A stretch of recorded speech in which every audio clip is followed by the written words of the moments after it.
You're listening to the B&H Photography Podcast. For over 40 years, B&H has been the professional source for photography, video, audio, and more. For your favorite gear, news, and reviews, visit us at bnh.com or download the B&H app to your iPhone or Android device. Now here's your host, Alan Weitz. Greetings and welcome to the B&H Photography Podcast. I'm Alan Weitz. And I'm John Harris. And today we're going to be having a long overdue conversation on drones and drone photography with Randy Scott Slavin, who joined us on the show as one of our first guests way back in 2017 or so to talk about this very topic. Back then, we were all pretty green when it came to drones, and Randy gave us a lowdown on the growing field of drone photography. He also told us about his experiences working with his newfangled technology. Fast forward to 2022, and drone photography and cinematography are commonplace in film, television, and advertising. And the technology has evolved rapidly, both for pros and consumers. And Randy has once again agreed to get us up to speed on the topic. So anyway, thank you, and welcome back to the show, sir. Thanks for having me. Glad to be here. Before we return our seats to their forward positions and fold our meal trays back to their respective slots, a special thanks to Logitech creators for sponsoring this episode of the B&H Photography Podcast. Check out their Blue Yeti line of USB microphones. They're ideal for, among other things, podcast production. They're easy to use for streaming, home office purposes, and other applications. A link to these mics will be in our show notes. Now, down to busyness. Let me do a not proper intro for you, okay, Randy? Randy Scott Slavin is a director, photographer, and aerial cinematographer specializing in drone imaging. His company is Yeah Drones, which is probably one of the coolest names in the business. And his clients include Peloton, American Express, AT&T, Island Def Jam Records. He's also shot for TV shows including Saturday Night Live, Ray Donovan, The Twilight Zone, and Lenox Hill. Also, he's the founder of the New York City Drone Film Festival. And Randy joins us from New York City. Since we last spoke all those years back, your career has really been blossoming. You worked on some incredible film and television projects as an aerial cinematographer, but also as a ground-based director of ads and music videos and films, and also as an experimental still photographer. So the big question is, are you still building and racing drones, or is your professional life mostly earthbound these days? You know, my professional life is both terrestrial and aerial, but not really so much in the racing, using the racing drones to get cinematic footage. That I still do. The racing part, not really. But I'm happy to say that after years of giving awards to cinematic FPV, right? That's first person view. It's flying a drone using the goggles in that kind of like, I guess, not really cinematic way, but kind of like aggressive, kind of like almost like the way that IMAX used to be is kind of like happening a lot more than it ever has. I mean, we've been pushing it for the film festival through the film festival for a long time, and it's finally being used a lot. There was a Michael Bay movie that used it recently, amongst others. I would imagine that the racing technology improves the technology greatly for the consumer and prosumer models. In other words, the technology is required to have these things be maneuverable at higher speeds can probably easily apply to consumer products in a more tame manner. Yeah, I mean, that technology, I guess kind of like in the similar to the world of motorsports, where I guess Mercedes torture tests their parts in their Formula One and other kinds of racing, and then uses that information for their cars. Yeah, I mean, that stuff has been done like that in the drone world, and we're just starting to see so much more FPV use in TV and film. It's kind of amazing. I mean, it's taken a while for it to be adopted, but we're starting to really see it there. Could you stop you for 1 second? FPV, you mentioned that for the listeners who are not sure what the heck we're talking about. Can you define that? Sure. FPV is first person view. And basically it's a way of piloting, mixed with actually it's a style of drone. So basically the cinematic drones that we're all kind of used to, the DJI suite of drones, Phantom, Inspire, Mavic, and all their little guys, those are all cinematic drones. And basically, I would like equate those to driving an automatic car, or really even more driving an automatic bus. in terms of its maneuverability. They're meant to go relatively slow and get cinematic shots. I use that in air quotes. Whereas FPV drones, once again, first person view, those are the racing drones, but they have been used recently to get all those, kind of like one shot takes through the bowling alley and like all these other films that have been seen bouncing around the internet. And those are more akin to driving a race car, like a manual. It's precision. It's stick shift, essentially. It's absolute precision. The controls are so direct. And not only that, but when you fly it, instead of looking at it in the sky, you're literally looking at it through an FPV camera. So it's probably not the camera that you're using to record. Those cameras are quite like close to each other. So sometimes it's a GoPro, sometimes it's a Blackmagic, sometimes it's a Red. But when you're flying, you're literally, it's as if you're on the drone. So your ability to kind of maneuver is much better because you're right there as opposed to kind of like looking at a drone in the distance. It's fast and maneuverable and able to get into small spaces and, ultimately more dynamic than the typical cinematography drones. Gotcha. And maybe a general question, but since we last spoke, what would you describe as the biggest advancements that's come on the tech side with drones? Yeah. And I guess first let's talk about piloting, and then also on the camera sides. That's a great question. I don't remember exactly when the last time we spoke was. It was definitely over 4 years ago. Yep, so, definitely. We've had advancements probably in almost every aspect of drones since then. It's like you have to look at some of the smaller pieces of tech that have come out. Let's say from DJI, the Mavic 3 recently. It's like the Mavic 3 now, for the form factor that was smaller than the original Phantom, probably twice as small as the original Phantom, can fly for near 40 minutes. That's real-time flight, so near 40 minutes, it flies a micro four thirds sensor with a mechanical shutter and records at ProRes 422 HQ. If I'm not mistaken, when last time you were on, I believe it was the 3rd generation Phantom that was out.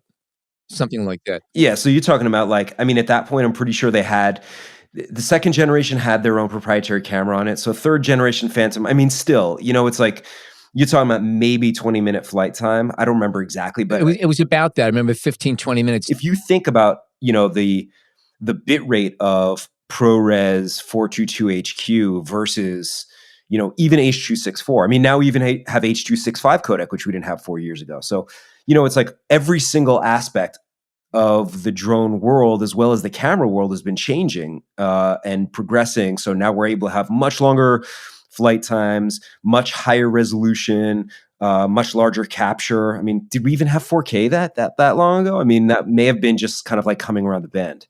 Yeah, I think that was first cracking it, I believe. Yeah, the only thing we really haven't changed is I guess lithium ion batteries, which we were using back then. So that technology has stayed the same, but because we've been able to kind of make everything else lighter, all other aspects of the drone lighter and less cumbersome, those same batteries have been able to provide us with a lot more flight time. So a lot has gone on. And I guess the flip side of that is what do you think still needs to be done? What would you like to see on the gear that you're working with to get that extra application that you need? I'll tell you that my honest response is always basically that I feel like very happy with the technology that we have, because frankly, I always view this stuff as a creative more than I do as a tech guy. I never really look at these things, or almost never look at these things from these other perspectives, aside from what we can do with them creatively. And I think that, when you can fly for 30 plus minutes, that's a lot of time. But here's what I would say: longer flight times, larger sensors, better glass. And I think probably one of my biggest gripes, honestly, with all of the, I guess just kind of like the Inspire 2 really, and the Mavic, because once you start flying really big drones, you can put whatever camera you want on it. And those, that's like a whole other beast. So I can talk about that separately, but let's just talk about the DJI stuff for right now. I would love to see sharper glass. Sorry, not sharper per se, but more like just better light capture. So I'd like to see, lower T-stops on that. Like let's get it down to 1.4. Could we get it down to what are the Noctilux lenses? 0.9 something. I mean, like, I'd love to see better low light quality, basically, and I'm not saying digitally, because I can always use Neat Video to clean up digital noise in post. I mean, like, I want to see it in the glass. I want to see it in the sensor, because nighttime photography is possible. It's legal via the FAA, and I'd like to see better shots. I mean, stills are easier because the drones are so stable that you can actually get away with having a little bit of a slower shutter. But when you're shooting at night, I'd like to have more dynamic range in the darkness to play around with. And what's interesting, I'm listening to all of these attributes that you're talking about. You're talking about endurance, how long the drone can fly. You're talking about resolving power of the lens. You're talking about the size of the sensor. You're talking about a lot of optical performance and endurance. Okay. One thing that didn't come up is maneuverability. Since the last time you were on, say that's 5-6 years ago, whatever that might be, have there been any great changes, or any at all, or great improvements in the maneuverability of these drones so that you can do some of these trickier, more precision reliant maneuvers that we're now seeing? Yeah, well, I mean, on the DJI front, they came out with their DJI FPV, and what's good about that, between I guess between somebody like me who's trained to fly FPV, I've been flying FPV for a long time, and as what we were discussing before about the idea of something being manual versus automatic in terms of automobiles, the DJI FPV allows you to switch into a GPS mode, which would kind of fly more similarly to one of their cinematography drones.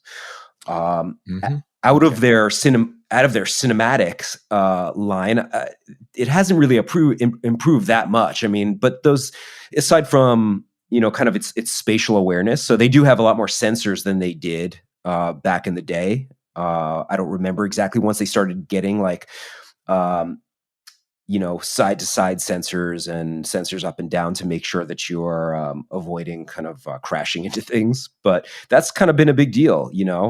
It's a funny thing. Back in the 50s, Mercedes had the 300 SL Gullwing, which is to this day, a collector's dream. And it was state-of-the-art automobile as far as brute power back in the 50s for auto racing. And Sterling Moss was their test driver, and he basically raced it many years, and they had several different versions of the car. They slowly evolved it. And they were talking about the last race he had with the final version of it. And his comment was the car has improved dramatically. Now you could pretty much predict where it's going to leave the road. Right. So I thought so I'm thinking about this too. It's like, yeah, you can almost feel where that thing is going to smack into the tree or the wall. But okay, so you answered my question. By the way, one more, just because you're bringing something up that I think, while we're making our kind of like wishes known to DJI or others, GPS would be, has been good, but their Inspire 2 platform is kind of wobbly in the air. I mean, like it's very stable as far as the images go, but in terms of precision, it is not that precise. I mean, it's more precise than most other drones, but if we're really talking about like getting persnickety about what we'd like to see, I would love to see like a more kind of precise GPS. So if I and repeatability in terms of movements, because more often than not, you get onto a show, some large TV show, like this happened to me exactly during Ray Donovan, and you basically the director says, "Hey, we want a top-down follow of a car, so right above the car, looking down at it and tracking it," and it's like they want a very square image, meaning they want that road directly in the center of the frame, and they want equal buildings on both sides of it, and symmetry. Yes, exactly, perfectly, symmetry in the frame, and that is difficult to do. Now, thankfully, I had a great pilot, Brian Walk, who was able to, kind of approximate that as much as possible. But there's only so much you can do when it comes to that kind of drone, because it is a little bit like flying through jello, especially when you're compared to more of the racing drone style. Now, let me ask you again. I'm semi-familiar with drones. After destroying a few of them, I got upset and walked away and stuck back to radio stills. But my understanding is that it is possible to have a drone track you and follow you. You have a little transponder, and it's following you. Transponder. Couldn't you have not done that following this car? You guys are aware of the Skydio drones? No, I'm not. No. The Skydio is basically a fully autonomous drone, and it has a transponder and follow me, and it is like mind blowing to see that thing fly. It's it can literally all the things that DJI promises you can do with their kind of follow me elements of their drones. Skydios R2, I believe, can absolutely do. I mean, like, done. So the drone is on a leash, essentially. Yeah, I mean, like you like it comes up in the app. You kind of like put a little mark around whatever it is that you want to be tracking, and it's terrifying. It's amazing and terrifying and all that, because it's like, wow, it's just flying itself. But is it as accurate as actually flying with point of view cameras and actually being, like you say, driving stick and actually steering the darn thing, flying? Well, I mean, it's a totally different beast, It's very different. It's not even close to an FPV situation. And by the way, I mean, their camera's getting better and better, but it's still not up to, Micro Four Thirds or anything like that. So I think they're working on the image. I think that really their market for the Skydio is like more action sports people, or, people that are looking for something that can literally follow them with no help from the person that's doing said sport. And then, I don't know that there is any kind of,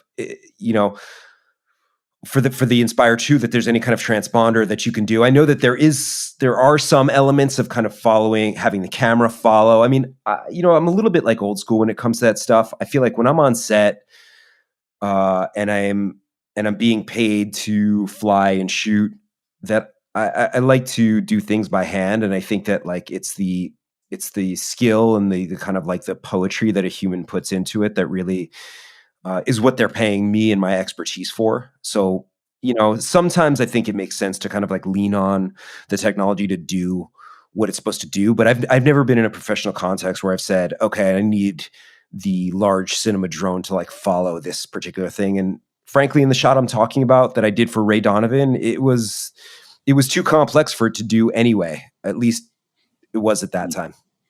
I wanted to ask about that. What was the drone you were using for that? And then maybe you can follow up by telling me, how you decide which you'll use for which productions, and maybe kind of give us an idea of, where that split is for the consumer level drones, and then, the professional models where you can put any camera on it.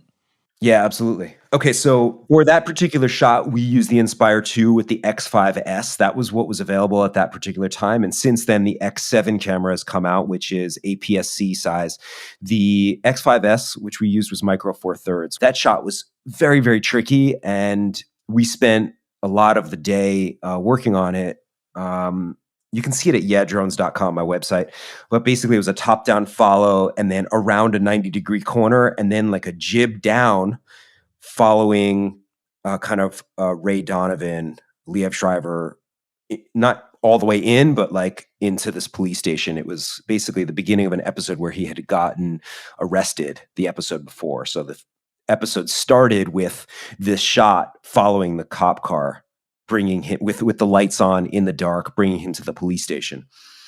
And what's funny about that shot, by the way, is that, I usually bring a scout drone, like a Mavic size, to kind of just like search around and like find shots and things like that. And I was showing 2 different shots to the director, and she said, "Can you put those together?"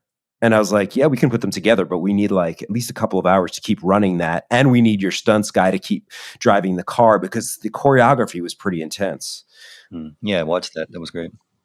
Yeah, the shot came out great. I'm very, very happy about it. And, when I said to her, I was like, this is going to be like, a 50 or 60 second shot. So if you plan on cutting it, it would be a better use of our time, your time, their time paying us to have two separate shots. And she's like, no, I want to use it all as one. And I was like, yeah, right. I was saying to myself, yeah, right. I'm sure they're going to start out a Ray Donovan episode with a 60-second shot.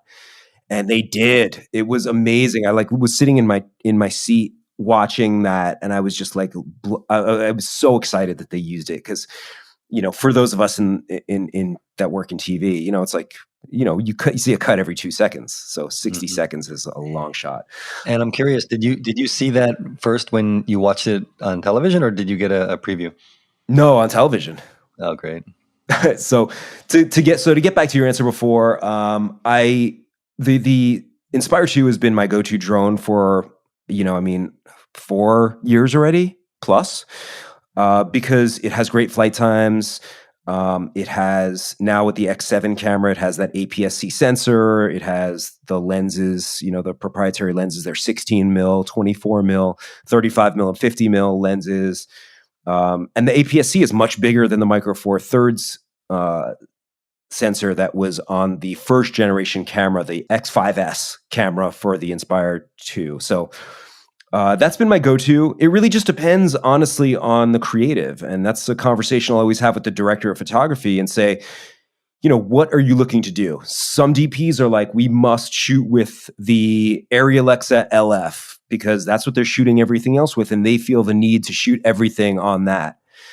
But every single drone has its own particular kind of like persnickety, attributes. So if you want to fly a really big camera like that, you have to use a really big drone, which requires a larger drone team on our side.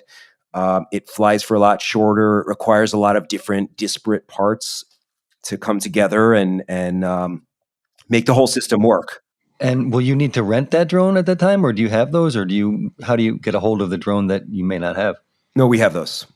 And I mean, I have a very tight network of other folks that I've worked with for years that have different gear in case I would need to have something, or specialties. Sometimes we get asked to do something completely out of left field. Like GE one time wanted to fly a pie, a literal pie, like a baked pie. In the air for something and live stream that. I mean, it's like sometimes clients have ridiculous requests and we're like, yes, we can do that. And we have to engineer things from the ground up. So it just really depends on what we're trying to go for and what the difficulty of the shot is and whether certain things are even possible with the larger drones or whether you need the kind of longer flight times or better GPS connectivity or. Do you ever modify them at all to fly a certain way or do certain things that you needed to do that it's not necessarily going to do in its stock form? On the heavy lift side, completely.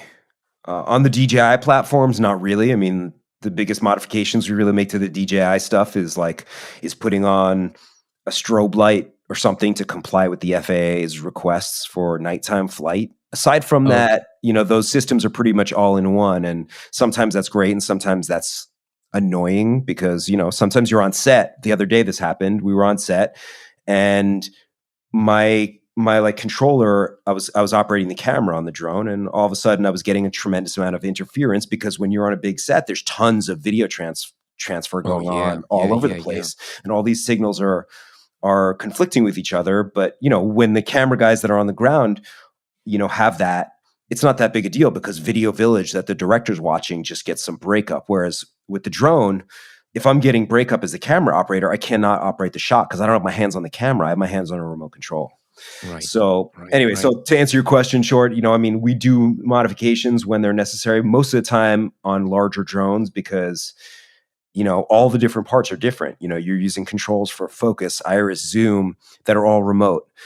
You're using different video transmissions. You're using different controllers. You're using different frames. You're using different gimbals. So all of those things come together in a way that just require a lot of technical knowledge and expertise and a lot of luck. Maybe we can jump over quickly to you can give us a little update on some of the laws and regulations that now govern drone usage. I mean, again, it was 2016, 2017 when we spoke last, and it seemed that a lot of these things were either gray or just getting put in place. Are these rules much more established, and are people kind of following the rules? Yeah, it's not my area of expertise, really. I mean, basically, there's more apps these days. Google just came out with one called Skyward. There's like Kitty Hawk. There's Before You Fly, which is the FAA's app. And basically, it makes it a lot easier once you have your 107 to figure out whether the place where you're flying or going to fly has any FAA restrictions. And that's kind of like the biggest thing now. I think that the airspace is kind of more clearly adjudicated, and we have the LANC system, the LAANC system, which is basically you can apply for airspace approval through or authorization through those apps. So that's really kind of the long and short of it. I think And is that is required for almost every production you're working on? They go through that first. yeah, we'll always check that stuff out. Mm-hmm.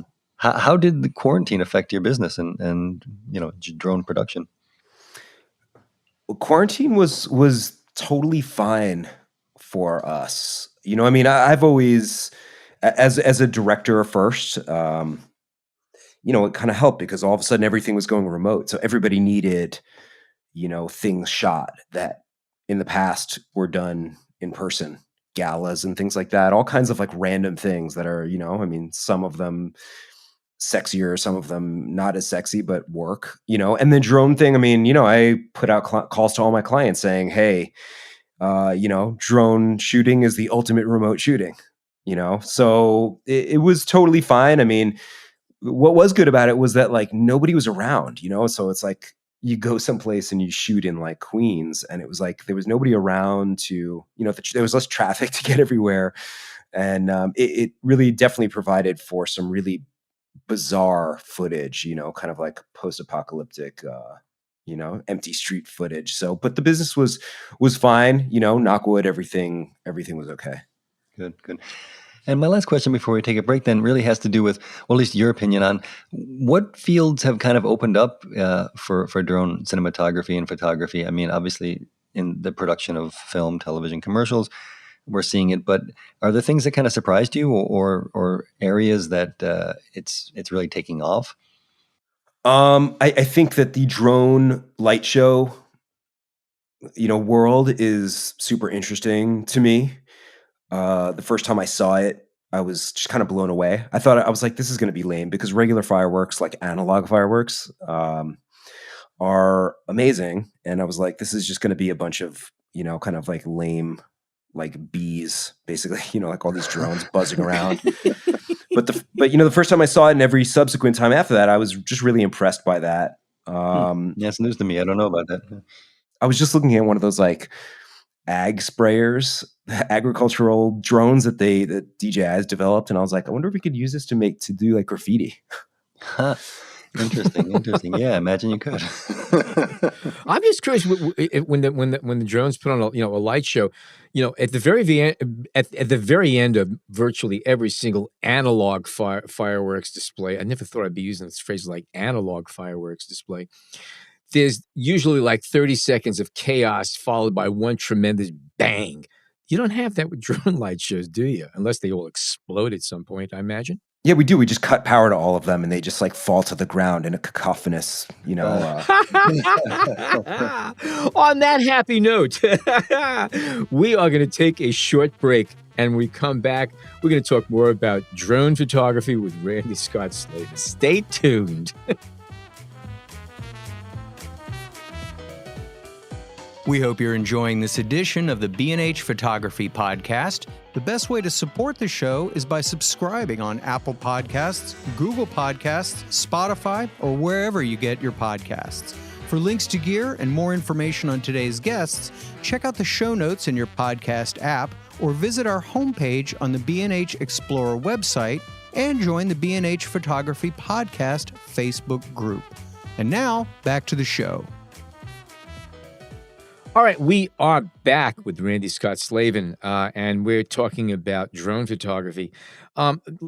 We talked a lot about all the stuff you've been doing, but let's talk about some of the major companies. Looking at our website, the B&H website, we carry drones from 24 different companies, and they're all over the place. Now, DJI is has been traditionally like the leader of the pack. Is that still the case? Is that where most, or if a majority of the business is still going? Yeah, I mean, like DJI has a very aggressive. It's just a very aggressive company. They and on every front. They're aggressive about all of their development. They're aggressive about their software. They're aggressive about their hardware. They're aggressive about destroying their competition. And their corporate collaborators are Hasselblad.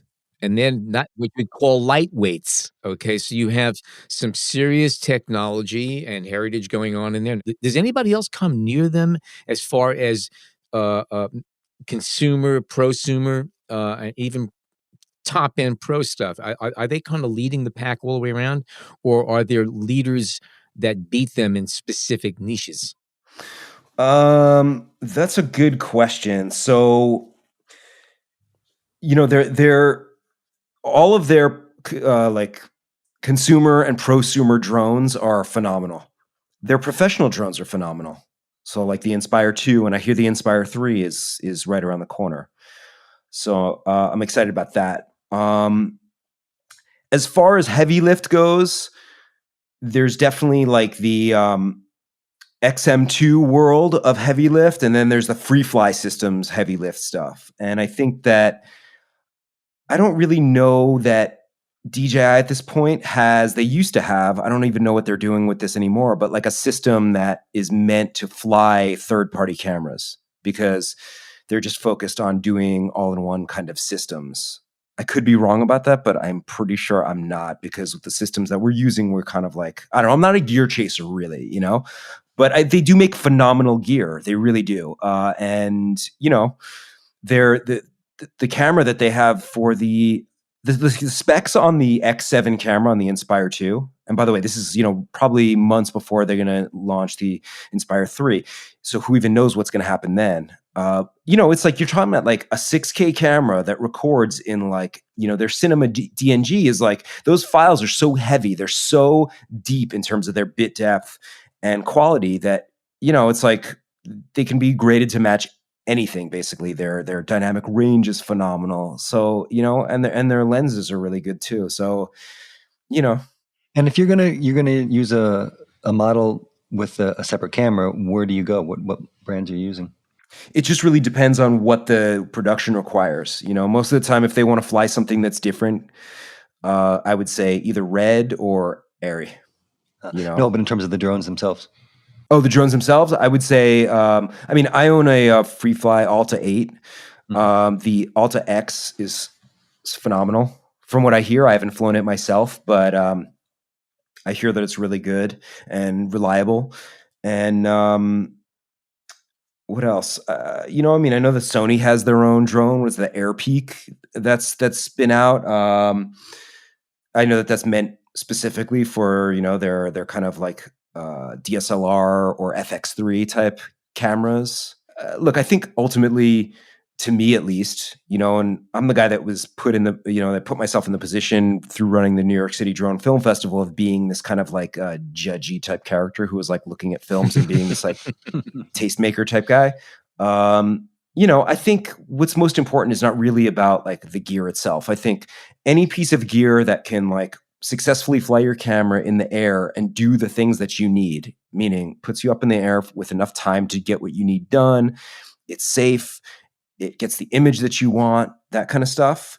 Everything else is really in the creativity and the implementation of these tools. And I think that, there's a whole world of these like gear guys that I kind of like get into the habit of kind of listening to, like, of course, like, old school, and probably the best and most entertaining as far as I'm concerned is, Philip Bloom. And then you have like Gerald Undone and Potato Jet and Make Things Now or Art Now or whatever that guy is. It's like, we have to remember that we're here as creatives, unless you're just providing the service all the time, but still, it's like, it's really important to not just be chasing gear constantly.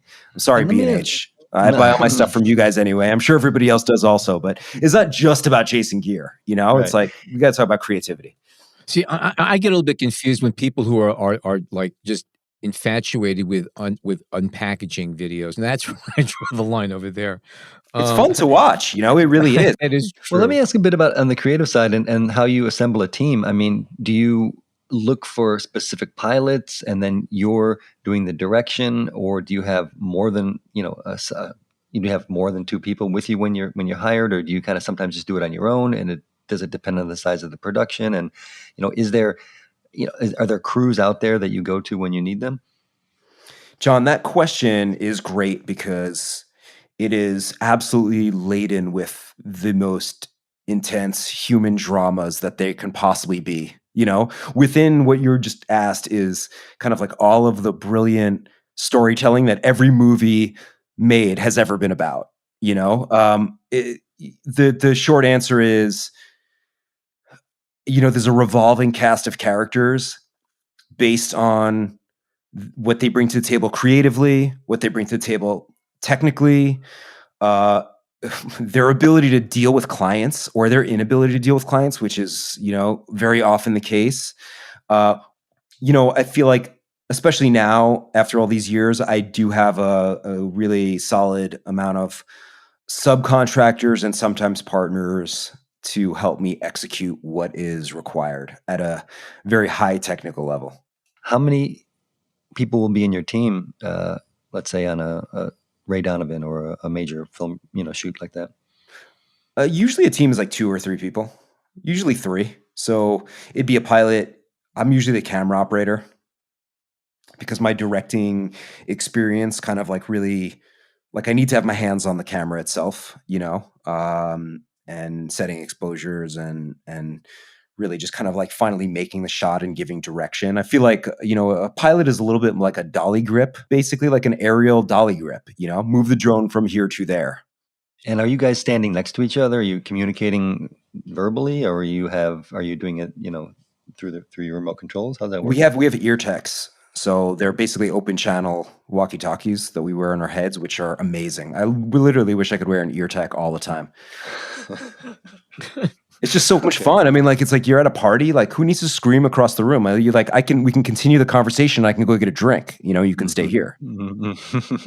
So, but the drone operator will find. I'm just kind of throwing this out there. Let's say you're on a shoot, a location. The drone operator finds a specific place to be. You stay near the director. Is that how it generally works, or how would you guys align yourself on a shoot? Typically, I will interface with a director or the DP on the creative and what they're looking for, and then I'll relate that information to the pilot. And then I will always have the pilot stand in a place that's most advantageous for how they like to fly and what is required. So when you're flying the drone away from you, there tend to be issues in terms of where the drone is in 3D space. Good pilots know how to navigate this. Great pilots know how to navigate that a little bit better. So basically, what I would always do is just make sure that a pilot is standing in the place that's most advantageous to get the arc, wherever it is that they're trying to get the drone to and from, done. And then because we're on open channel walkies, we can kind of stand wherever.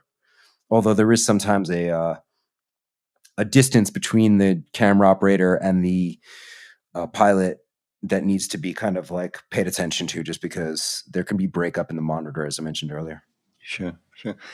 And I'm curious about still photography from drones. Do you do much of that, and how do you approach it differently than you would, when you're a cinematographer? I mean, obviously there's a lot that goes into that, but do you enjoy that process? Do you think about it differently? Is it more of a personal pursuit? And maybe talk a little bit about the photography side of it.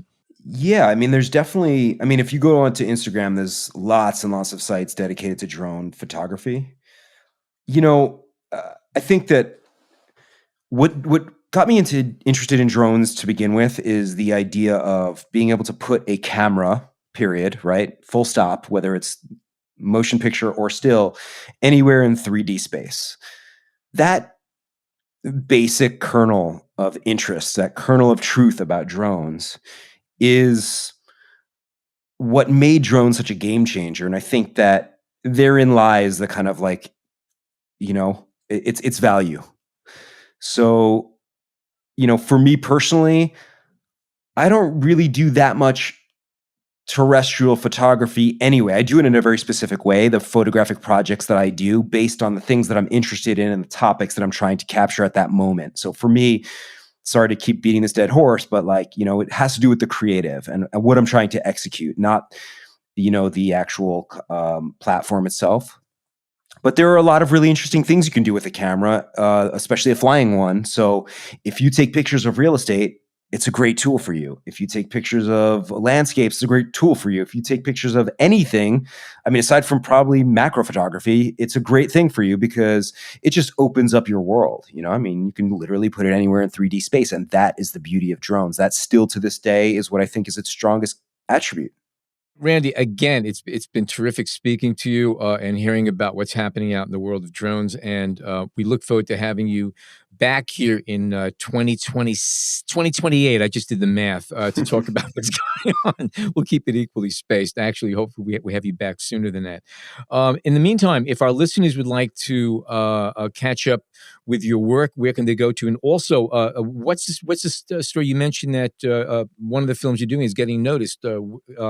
Is that film out yet? Can we see it? Any links to it?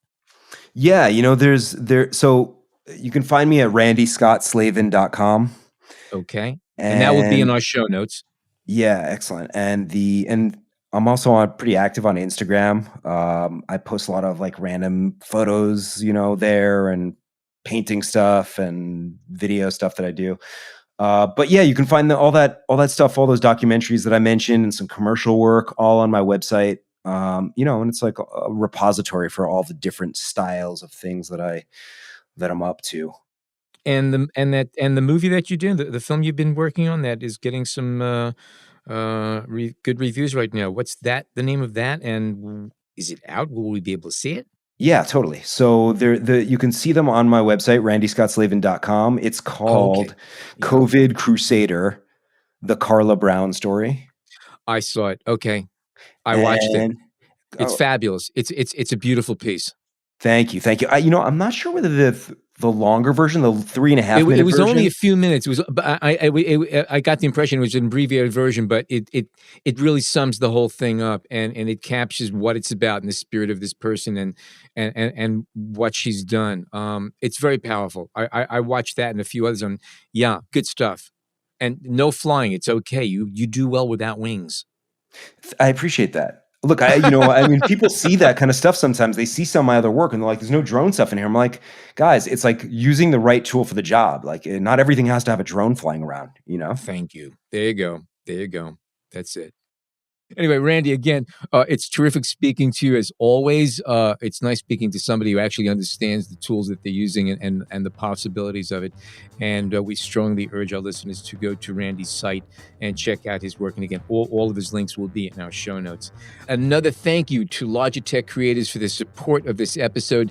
And we encourage you to check out the Logitech gear on the B&H website, especially the Blue Yeti USB microphones. Please do that. Now, do you love our show? Well, for what it's worth, we love you too. And to that end, we want to make sure you never miss another episode of our show. All you have to do is head on over to Apple Podcasts, Spotify, or wherever you snag your favorite podcast and enter B&H Photography Podcast into the search field. It is that simple. And we can always be found on the B&H Explorer website and the B&H Photography Podcast Facebook group page. My name is Alan Weitz, and for now and ever, on behalf of John Harris and Jason Tables, thank you so much for tuning in today.